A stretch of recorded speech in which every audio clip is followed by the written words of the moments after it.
How often do you find yourself trapped in the past, replaying old mistakes, or holding on to what's already gone?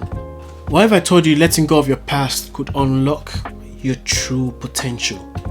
Today we'll be exploring how letting go of the past is connected to the biblical teachings of Jesus, when it says, "Let the dead bury the dead." We have moments in our past where it seems it is difficult for us to move on or let go of. I believe this message could be a key to helping us moving on from our past. The origin of the phrase "let the dead bury the dead" can be seen in Matthew 8:22 and Luke 9:60, where God was telling a man to delay burying his dad to follow him. I would like to clarify that the dead in this sentence is a metaphor for those who are spiritually dead, those who are still lingering on to their past or are spiritually stagnant. Jesus in that phrase or in that scripture was emphasizing the neediness for people to prioritize their spirituality and the present priorities, even if that means family.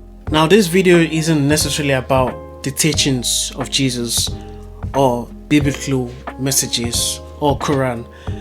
This is just to help people who are spiritual, to help them understand how they can let go of the past, and also people who aren't necessarily religious. This can help you, give you a deeper understanding or a different point of view on how to let go of the past. We all get caught with dead things, and that is, some of it could be past mistakes, old relationships, trauma, regrets, and so on and so forth. For me personally, as of right now, is an old relationship. Part of the reason why I'm putting a lot of effort into making these YouTube videos, because I'm trying to, that's for the steps on how to overcome your past regrets or your past dead things. As you could see, my stick man is carrying old habits, old dead bodies, as it says in the scripture. Let the dead bury the dead. But in this case, it's not necessarily a dead being, but old relationships, past mistakes, trauma and regret that does not do you any good anymore. It's extremely difficult for someone to keep on going while holding on to dead things like past relationships, sorrows, and so on and so forth. Your mental states wouldn't be at peace. You won't be able to make the right decisions. You won't be able to be at the right place at the right time. You won't be able to receive the blessings around you. And if you're not religious, you won't be able to see the opportunities that you're meant to see and capitalize on. In the phrase, "let the dead bury the dead," I believe what Jesus was trying to teach us there was to focus on the present. Let the dead bury the dead. It can be really difficult for us to let go of our past because it haunts us. Our past is what we try to look upon so that we don't make the same mistakes in the future. But what we tend to do is we tend to beat ourselves over it, over and over, giving us different types of fear. The fear of what would happen if you were put in that situation again, the fear of being in a relationship, the fear of marriage, and so on and so forth. Now, I understand this is a very difficult thing to accomplish, as of right now, I'm still in the process of letting go of the dead myself. These are practical tips of letting go that I've found that worked best for me. Number one is acknowledging the past. I've learned to acknowledge what was, my mistakes, my downfall, how good the relationship was, or how much I effed up, and how intense it was at the moment. I've learned to accept my shortcomings. Number two is forgiveness. What I realized that it might be easy for it might be easy for you to forgive others, but sometimes it might be very difficult for you to forgive yourself. I found it easier, not necessarily easy, but easier to forgive other people, and much harder to forgive myself for being gullible, for being to be in that state, to fall for something as silly as that. I realized that you can't take the next step in life with a vengeful heart. It takes away from you than gives to you. For example, I know someone who, no, I'll take from a personal example. My secondary school days wasn't necessarily the best. There was a guy that did something very heinous to me. He played a joke. I dislike when someone do something and they say it's a joke. It's not a joke. Basically what he said was, he called me up with someone else's phone number and told the person to prank call me and tell me that he's going to stab me up. And after that, if I run away, he's going to stab up my mom, my sister, and my brother. And apparently that's meant to be a joke. I don't really understand how that can be jokeful. And since that day, I had a very vengeful heart. I wanted to get him back. I swore to my friend that if I see him, I will slap the F out of him. And I would slap the, at that moment, I wouldn't mind going to jail. But as time went on, I realized that I focused so much time thinking about someone that doesn't even think about me. I focus so much energy on something that doesn't necessarily benefit me. I focus so much energy on things that take away from me instead of give to me. Instead of me focusing energy on the now, my surroundings, and the fact that I'm fine, the fact that it was a joke, the fact that it wasn't real. I was so caught up on finding him and slapping the F out of him. I didn't see him, so that didn't happen. So, and that was always on my mind. So I had to think to myself, when would I stop thinking about this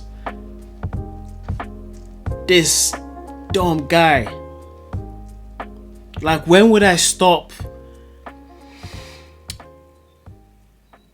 When would I stop spending useful energy on something that doesn't even benefit me?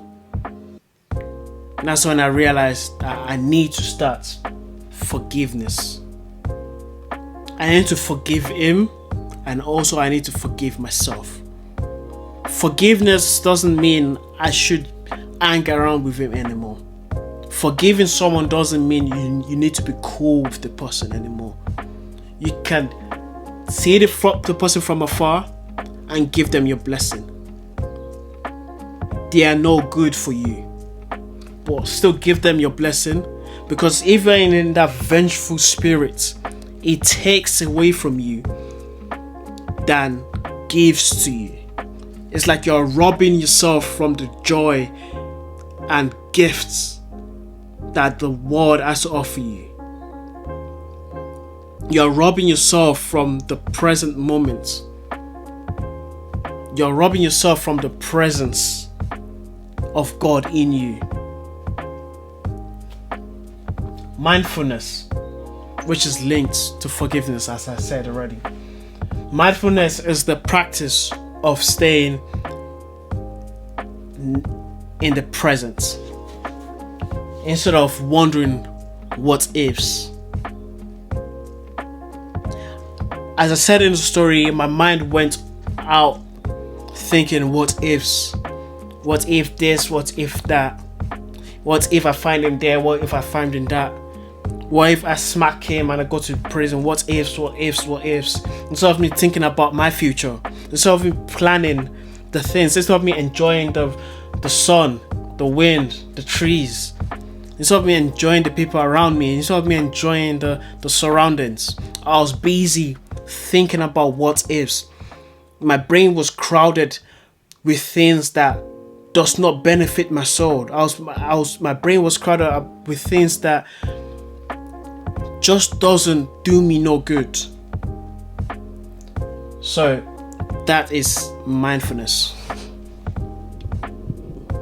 The fourth tip is creating new meanings. I realized that even though the energy I'm spending on him was so great, it wasn't easy for me to retrieve it. I needed to find something find a work or a job where I'll invest myself in fully. Something I'll do fully and just embed myself in. You might be familiar with the saying, to get over one guy, you have to get under another guy. I don't necessarily believe in that, but I do understand the concept that to get over one woman, you have to go chase more, or to get over one guy, you have to get under another guy. What I see there is what the other guy will give you, the power, the energy that you get from chasing that girl or getting from that guy will be overpowered than the feeling that you got from the other guy. So the time and energy that you spent on thinking about your past, you need something else to replace that time and energy. It's not something that will just disappear and, oh, look at me, I let go of the bag. You have to fill the bag with batteries, something or energy boosts that you can drink along the way, climbing up.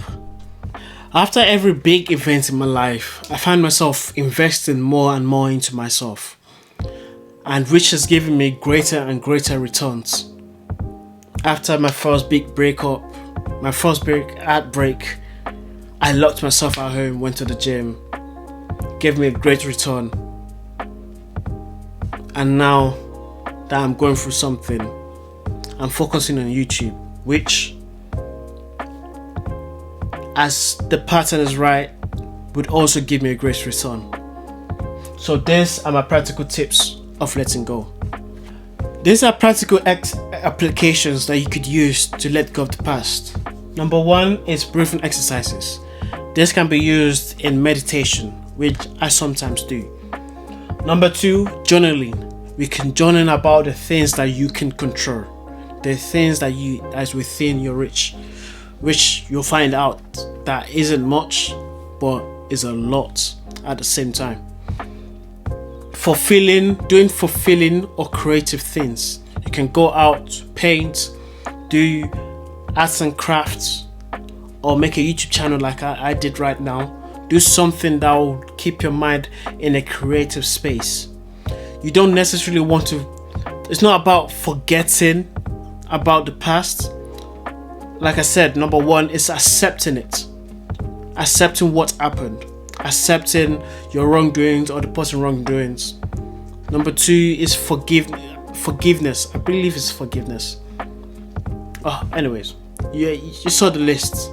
It's like it goes from the top to the bottom like that. Then this is a practical application that you could use that could help you prolong letting go of what was. By letting the dead bury the dead, we are essentially saying goodbye to what's no longer relevant, so we can live fully in the present. Now, I'll encourage you to reflect on what you're holding onto from your past and bury it, metaphorically speaking. Please let the dead bury the dead so that you can achieve your full potential. What is one thing you need to let go of in order to move forward in life? How can you apply the lesson of let the dead bury the dead in your life? And I would appreciate and love if you could take a step towards letting go of the dead by journaling, forgiving, or practicing mindfulness. The best way to predict your future is to create it.